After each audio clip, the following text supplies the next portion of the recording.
రామ్నగర్ మాకు షాప్ ఉంది ఇక్కడ డ్రెస్ మెటీరియల్స్.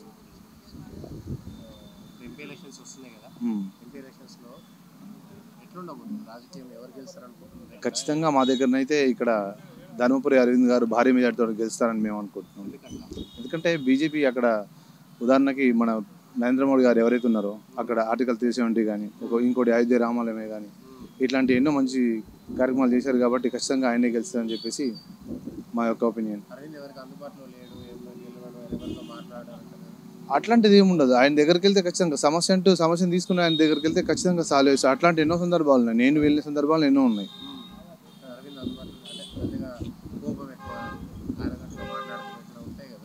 కోపం అంటే ఆయన దగ్గర ప్రతి నాయకుడు కోపం ఉండాలి గ్యారంటీగా. కానీ కోపంతో కార్యకర్తలు ఇప్పటి వరకు మాట్లాడిన సందర్భాలు అంటూ ఏమీ లేవు. ఖచ్చితంగా కార్యకర్త వెళ్ళినంటే గ్యారంటీగా ఆయన సమస్య అంటే ఏదైనా సమస్యను తీసుకుని వెళ్తే ఖచ్చితంగా ఆయన సమస్య ఖచ్చితంగా సవరిస్తాడు. ఆయన అట్లాంటి వ్యక్తి ఆయనతో ఖచ్చితంగా అందుబాటులో ఉంటాడు. ఎప్పుడైనా సరే ఏ సమయంలో గ్యారంటీగా ఈ సమస్య ఉంది అంటే ఆయన అందుబాటులో లేని సమయాల్లో కార్యకర్తలు కానీ ఆయన పక్క ఎవరైతే ఉంటారో నాయకులు స్థానిక నాయకులు ఎవరైతే ఉంటారో వాళ్ళ కాంటాక్ట్లో ఉండి పంపించేస్తాడు. అట్లా ఉంటుంది ఆయనది.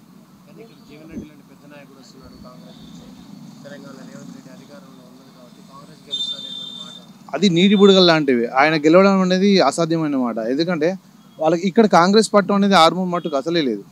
ఖచ్చితంగా ఉన్న మ్యాక్సిమం మొన్న ఉదాహరణకి పైడి రాకేష్ రెడ్డి గారు ఎవరైతే నామినేషన్ వేశారో ఆ రోజు యూత్ చూస్తే అర్థమైపోతుంది మనకి. కేవలం నామినేషన్ రోజే ఆయన గెలుపు అనేది ఊపొచ్చేసింది. ఇక్కడ కాంగ్రెస్ అనేది ఆర్మూర్లో జీరో, కంప్లీట్గా జీరో. జీవన్ రెడ్డి గెలవడం అసాధ్యం. ఆయన ఓట్లు మినిమం 30,000 ఓట్లు కూడా రాలే అక్కడ ఆయన కాన్స్టిట్యూన్సీలో. ఇప్పుడు ఆయన ఎంపీగా అంటే కష్టమే. కనీసం ఇప్పటి వరకు ఇక్కడికి వచ్చి ప్రచారం అంటూ కానీ ఇక్కడ ఉన్న స్థానిక నాయకులు కానీ ఎవరు కూడా లేరు. కనీసం కలవలేదు కూడా ఆయన. అట్లా ఖచ్చితంగా అరవింద్ గారే గెలుస్తారు ఇక్కడ.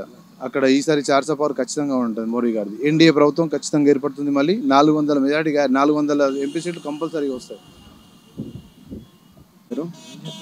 మాకు బిజినెస్ ఉంది. ఉండేది ఆర్మూర్.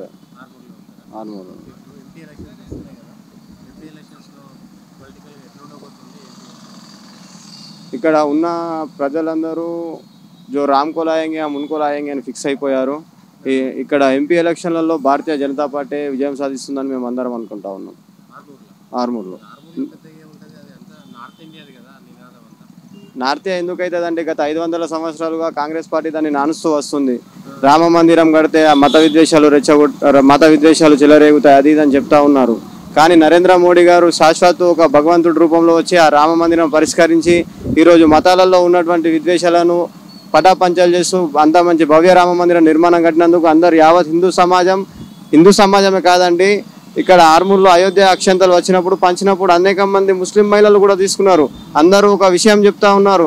ఇక్కడ అనేక సంవత్సరాలుగా ఉన్నటువంటి ఒక సమస్య తొలగించిండు. గత 500 సంవత్సరాల నుంచి ఉన్న సమస్యను తొలగించారని అనేక మంది గర్వపడతా ఉన్నారు. దాని కారణంగానే భారతీయ జనతా పార్టీకి ఓటేద్దామని ప్రతి ఒక్కరూ ఆల్రెడీ ఫిక్స్ అయిపోయి ఉన్నారు. ఇంకా వేరే పార్టీ వాళ్ళు క్యాన్వసింగ్లు చేయడం కూడా బేకారే.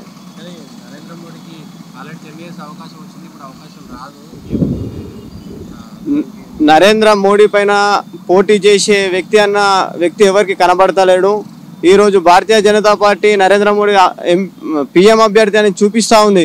కానీ ఇతర పార్టీలకు అసలు ఎవరు ప్రధానమంత్రి అభ్యర్థి అని చూపించుకునేంత కూడా లేదు. కాబట్టి ఈరోజు యావత్ దేశమే కాదండి ప్రపంచవ్యాప్తంగా చూస్తూ ఉన్నారు. నరేంద్ర మోడీ గారి నాయకత్వాన్ని చూస్తూ ఉన్నారు. ప్రపంచ దేశాలన్నీ కూడా ఈరోజు మోడీ గారి నాయకత్వంలో పనిచేసేందుకు సిద్ధమవుతూ ఉన్నారు. కాబట్టి దేశ ప్రజలు ఇంకా ఈ 10 సంవత్సరాలు కాదండి మరొచ్చే 10 సంవత్సరాలు కూడా నరేంద్ర మోడీనే కోరుకుంటా ఉన్నారు. కాంగ్రెస్ ప్రభుత్వం అంటే అది రాష్ట్రంలో ఎందుకు ఓటేసామని కూడా బాధపడతా ఉన్నారు. ఎంపీ ఎలక్షన్లలో వాళ్ళే చెప్తా ఉన్నారు. అసలు కాంగ్రెస్ పార్టీకి వి హనుమంతరావు స్టేట్మెంట్ ఇచ్చారు మాకు ఎన్ని సీట్లు వస్తాయో మాకే తెలియదు అని. ఇంకా వాళ్ళకి ఎక్కడ అండి ఇక్కడ అసలు అభ్యర్థి కూడా సరైన అభ్యర్థి కాదు. చాలా అరవింద్ ధర్మపురి చాలా గట్టి అభ్యర్థి. ఇక్కడ చాలా బలమైన అభ్యర్థి. ఎందుకు అందుబాటులో లేరండి? ఈ 5 సంవత్సరాలే కాదు ఎంపీగా గెలవకన్నా ముందు కూడా అనేక మంది పిల్లలను స్వయంగా మా గల్లీ నుంచి తీసుకెళ్లిన పిల్లలకు 2-3 లక్షల ఖర్చు అయితే హాస్పిటల్ ఖర్చు పెట్టుకొని ట్రీట్మెంట్లు చేయించిన వ్యక్తి. అదంతా వేరే పార్టీ వాళ్ళు పబ్లిక్ టాక్ కావచ్చు కానీ అరవింద్ గారు ప్రతిసారి అవైలబుల్లో ఉన్నారు.